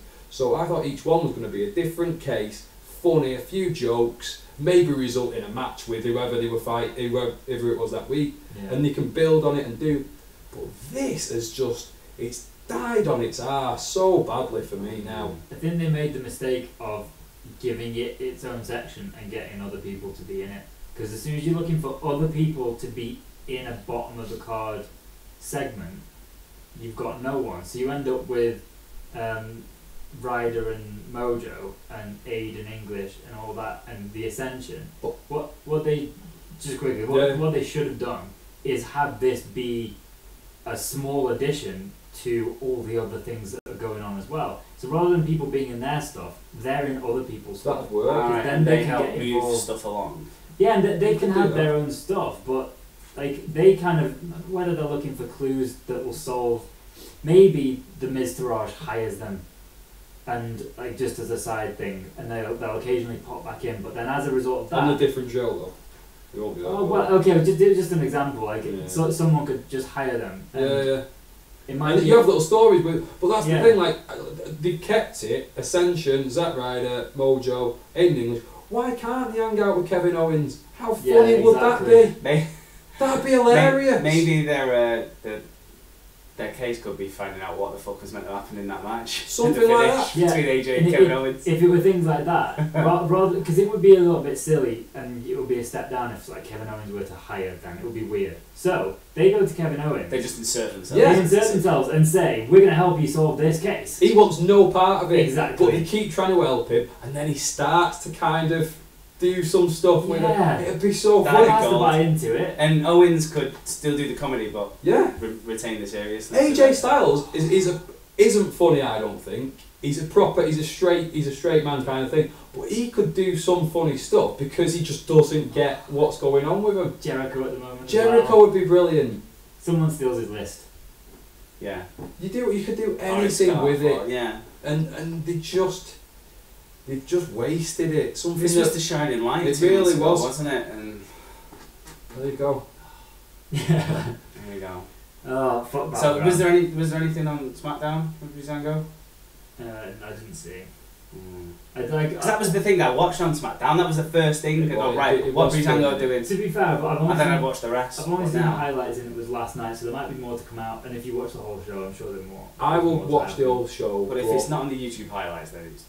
Well, it was only the highlights that have been released since like 12 hours ago. No, they normally release it only one block. Okay, well. I'll watch the whole show and see what's going on, but I'm not holding out any bright points for this SmackDown. I'm trying to think of anything else that happened on SmackDown, but did you watch Raw? I watched Raw. Yeah. It was a better episode this week. as a whole, I watched it because I'm Okay, off at the moment, so I watched it all. So we're getting the full way. Yeah. For the title. Predicted. Predicted. Who do you think's going to win it? Raw. I think Braun. because heel Braun was getting bullied on Raw by everyone, but also mainly Reigns. I think it kind of makes sense now. I think Braun too. I think he's he's basically Brock Lesnar, but he's on telly every day. I think Braun will He's win, not absent. but Brock Lesnar won't lose it. Oh yeah, of course. That he's not going to get pinned. It's just the way you get Braun. it. I'm hoping Braun will pin Reigns. Yeah, I don't think he will. Because then he fucks Reigns over again. fuck Reigns. Well, we can fuck Reigns over. It's fine. We can. They won't. They won't. I reckon Braun pins Joe to win it. Okay. Yeah, it was alright. You sorted that out. Women's #1 contenders match. That was a bit surprising. Yeah, they seem to be all in on Bailey again. I don't know why they're doing that. It would have been a good triple threat. This. Yeah, Still could be. It's a shame because that was a I really good hope match it could between be. them two It was pretty on good. Raw, which was always going to be a good match.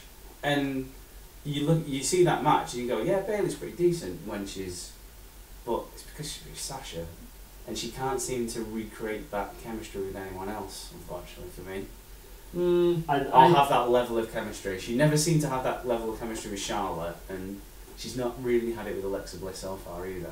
But the thing is, I was surprised that Bailey won because they'd done it. They did the Bailey and Alexa Bliss. They did it for about 2 months, and they did it so badly not that long ago. That Bailey had to go away. Yeah, Bailey went for just a week or two, whatever it was, and they dropped down, and it made sense because then Sasha came back to the foreground again, and she was having a go, and now just when it looked like right, it's going to be Sasha Bliss SummerSlam. This is a big match. This will be a good match. It'll be good. Oh no! Now you're almost there. We're just going to drop you. It's like they take them up to like doing something good with them, and then for some reason decide no, and then just put them back again and put someone. I don't know why they've done that. I don't know. I'm kind of expecting. It might not go this. Like the result might not go this way, but I expect Bailey to win, and then Sasha turns on her at SummerSlam. Yeah, I think that's probably where it's going. This is the start of Sasha turning. But how long's that been going on for? I don't know why you wouldn't just do this already. They could have done. Why they didn't do it? It was Mania. It was the build up for Mania when we thought, she'll probably turn. I'll do. Yeah, something. or the night after or something like that. And nothing happened. But I like that they've kept them close now because everyone's now thinking, it won't happen then. Or at least WWE thinks that everyone thinks they're thinking it won't happen now. But now that they're just kind of close and they just had a match and that's it, so that we've gone towards this. Don't know why they didn't. I don't know how they can logically insert Sasha into this match now. But unless they keep her off telly and then she just does a run in it. But yeah, but that'll be SummerSlam, but she won't actually get into the match by doing that. No. What about they do it like this then? They do it because I don't see why Nia Jackson getting a title shot. She's clearly the most deserving person. Don't know. Yeah, she wins all the match, and she almost seemed a bit facey. I thought on Raw this week because she beat Emma, and Emma was doing everyone's head in. So Nia Jax came and squashed her. Poor Emma. Did you see the move? Go back to my idea in a second. Did you see the flip Nia Jax did? No. She did like a rolling, like off the rope, so like senton kind of thing, flipped and squashed her, and that thing. Is that a new finisher? I don't. It finished the match, and everyone went fucking nuts for it because she did a somersault like. Everyone's went, oh! And it's so good. That's better than the leg drop, but do. And a facey move, dropping a bit of a flip in there. Although Owens does flips all over the place. Who don't love Kevin Owens? Yeah, he's a heel then.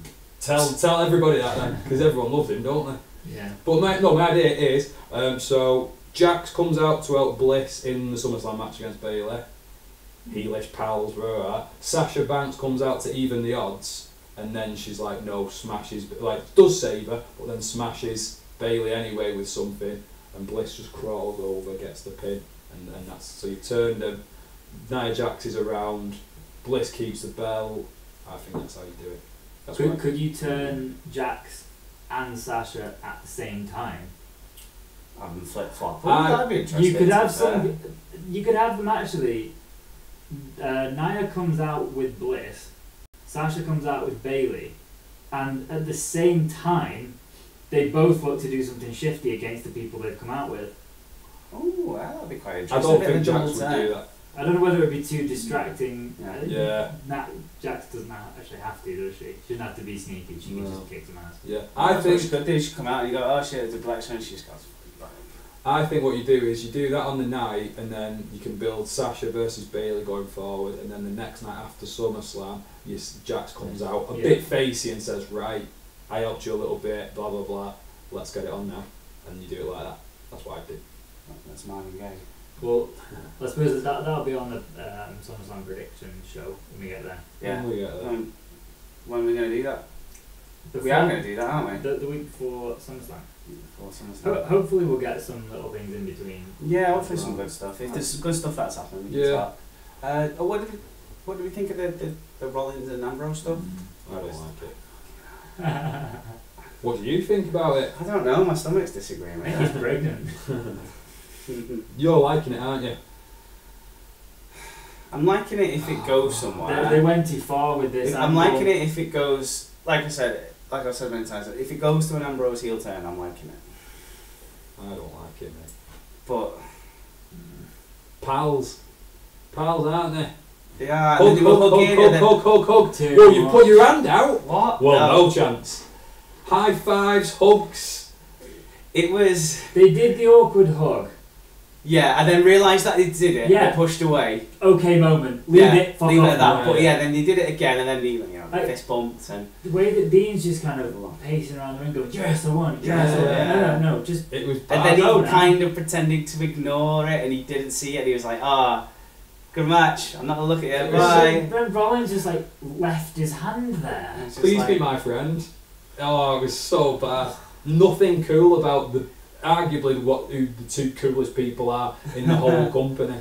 Like if they'd have just left it at that first initial hug, and then just walk on the separate ways with like awkward glancing looks at each other and longing looks. And No. I don't even like it. Not even that, because WWE clearly thinks, oh, everyone wants the Shield back together, so we'll tease it, and it'll be this loving bromance kind of. No. What we want is there to be eventually a completely justifiable, like one of them is in a really shit position and it's a really cool thing where it makes sense for the other two to go, hold on, we're not letting that happen, we're going to step in and now we're back together, and like to help one of them face some kind of big adversity. But I feel like they're just going to tease it and make it gay and ruin it like this, and then eventually when they do go back together, it's going to be shit. It's going to be like, okay, well, we've got nothing else to do, so we'll like, who can we put in a 6-man tag? Well, they're not really doing. We'll have them three back together again. Oh, were they in a faction once? They did that though, didn't they? They brought the three of them together, and it was like they were doing like the powerbomb through the table again and stuff like that. And like, but I was never in for that. Those kind of little half-assed reunion. It's just watered down. It's shit, and you can't do it now because nobody likes Reigns. Not right. Ambrose is not the same. He's a watered down version of himself, and Seth Rollins is this weird face. But he's a watered down version of himself. He is, because he's naturally a heel. He is, and he's not. It wouldn't work now. You've got to. Yeah, it was good. It'd only work if they all were heels.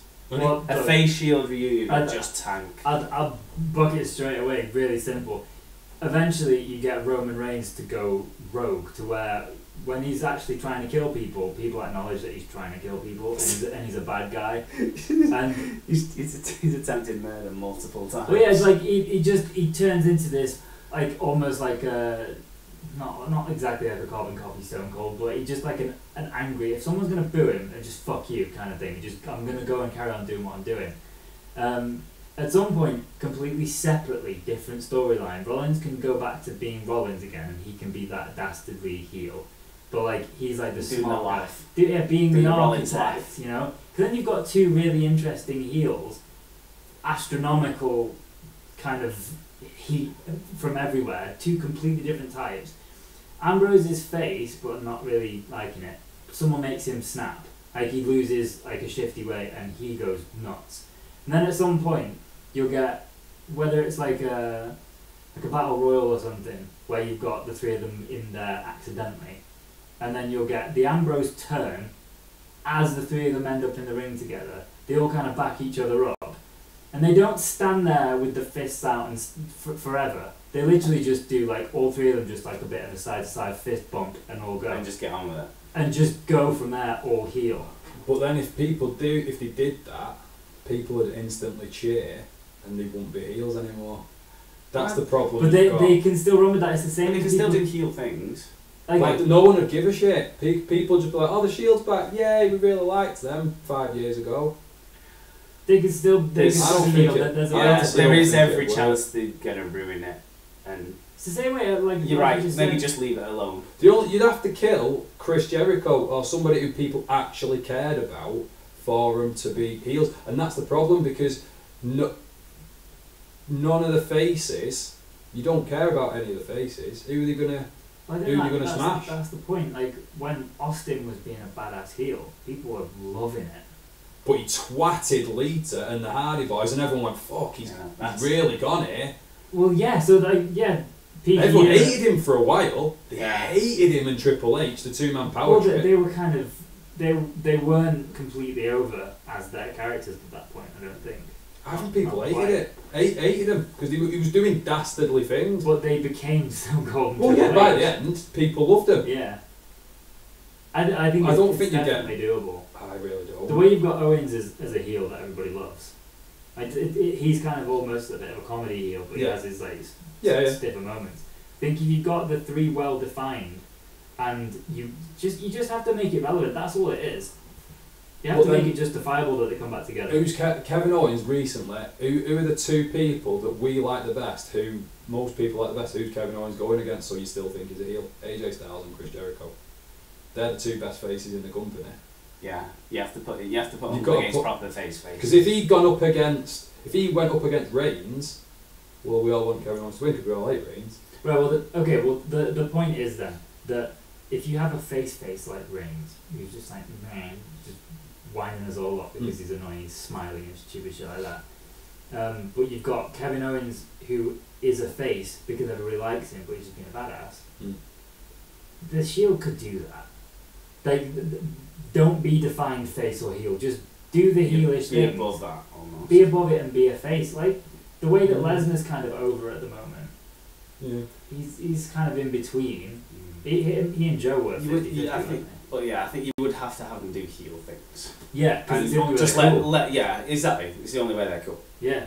Just powerbomb the shit out of people. I don't want to see them smiling and hugging and kissing when they get back together. Well, that's what I think. If they got back together, that's what you'd get. It would be so badass if they just kind of just gave each other a look and just like, all right, let's do this. All right, yeah. And that's it. Yeah, there's no emotion in it. We're just doing this just because we know we're a good unit. Yeah. We'll just kick ass, but we're not going on the road together. What would actually get the other two a lot of hate? You're not coming into my Christmas meal. Is if you teamed him up with Roman Reigns and got him the title. That's how you get. Get people. I don't want them to have heat. That's the point. I don't need them to be heel. I just need them to be badasses and to by all means. You're never going to get that. Never going to get it. I don't think. I don't see why not. Where do we think this Dean Seth Miz thing is going? Are we going triple threat? You think at SummerSlam? Yeah, probably. Yeah. Do we actually think Ambrose heel turn is going to happen? No. No. Am I just being too hopeful for this? I hope not. I would. I don't know. I don't know how we get to triple threat from this point. They've all been fighting each other so and them two, and they won't be coming on title. Yeah, but they've been tagging, haven't they? So I think. Well, they're not pals. He didn't do the thing. He didn't do that. So. And maybe, I don't know. Maybe next week you've got Ambrose going right. Okay, can I have my match now to Kurt? And Seth goes, no, wait a minute. You've had your turn, mate. It's my turn now. I've got beef. And he goes, and then Kurt just goes, no, it's Jason Jordan, sorry. That would be good. Sorry, boys. You should have put him in that Fatal 4-Way as well. Yeah. Should have put him in it. While we're talking about that as well, they had their little sit-down interview and everything. He's rubbing his head. He rubbed his head. It was so bad. And they... And They're either one of two things on this: completely oblivious Yep. to this and think Jason Jordan's going to be this great heel and great face and everyone's going to love him like they love Kurt Angle, or are they intentionally going down the when Kurt Angle came out and was just like, I'm an Olympic hero, why are you booing me? I am hoping that that's what they're going to do. I'm really hoping, because that's what I was going to say. But yeah, I agree spot on with that. Like when Kurt Angle joined, and it was like people. He said himself, didn't he? People cheer me because I'm gold medalist, I'm America's hero, all that kind of stuff. And Vince was like, no, hang on, we'll do it like this, and people will hate you. So I am hoping they're thinking the same thing with this. It's this wonderful thing, and they're going to be a bit over the top with it, and then they'll slowly turn Jason Jordan into essentially Kurt Angle Part 2. Mm. Do you think they're going to do that? No! They're just completely oblivious and think people are going to love him because they love Kurt Angle. What I did like, I think they're going to do that. Well, fans are going to shit all over it. Yeah. And then they'll resort to number 2, they'll cut to Colin B. And go, oh, that's what we planned all along. By default, they might get Colin B. Yeah. I felt like they missed a little trick. It's only a little minor storyline, but with Emma on Raw, did you see that? Where she came to Kurt and said, I want an opportunity. I'm going to start dating your son. And he was like, right, you're facing that. I thought, like, well, that might be quite a nice little thing there if she starts like trying to corrupt Jason Jordan, because she is filth on camera, not in real life. You just wait. In 20 years' time, when there's a black Australian up and comer, they're gonna reference this. When Jason Jordan's GM of Raw. All gonna happen over and over again. I mean, him and Corey Graves are like going, oh, I've just had this test match. They should literally do this as a flash forward that they do next week. Should do that. Yeah, there's so many opportunities. It is the silliest thing ever with Jason Jordan being his son. But if they did things like that, if they brought him out in a suit as like the assistant to the manager,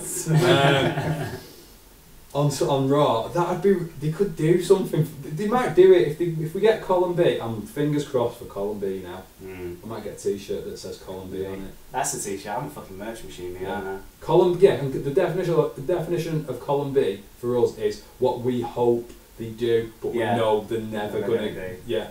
So for the Shield, this badass bunch of these guys reunion, we're hoping for Colin B for that one. Yeah. If Austin can come back and drop stunners on everybody, there's no reason why the Shield can't come back and be the Shield again. Because they were just triple powerbomb fuckers. Yeah. Anything else happen on Raw? I think that was it. We'll probably forget. Enzo Amore fought Big Cass again. And then Big Show came out. Seen that. It was the 6 hour same thing. They're clearly building up to Big Show versus Big Cass at SummerSlam, but they've done basically the go home show 5 times already. Yeah, and Big Cass wins. Big Cass has got to win the final match as well, because Big Show's old and. But at this rate, Cass has put Big Show down like 3 times. Yep. So at this rate, WWE logic is Big Show wins. But how bad would that be for Big Cass? Colin B. Right. Is that it? Yeah, I'm done. I'm good. No. It's completely YouTube only now. Yeah, special YouTube ending. Thank you to Jack for reminding me about the Breezango stuff as well. I'm actually going, you've not talked about Breezango. Is he critiquing now as we go? Hi Jack. He likes the Prison Riot match. Prison Riot.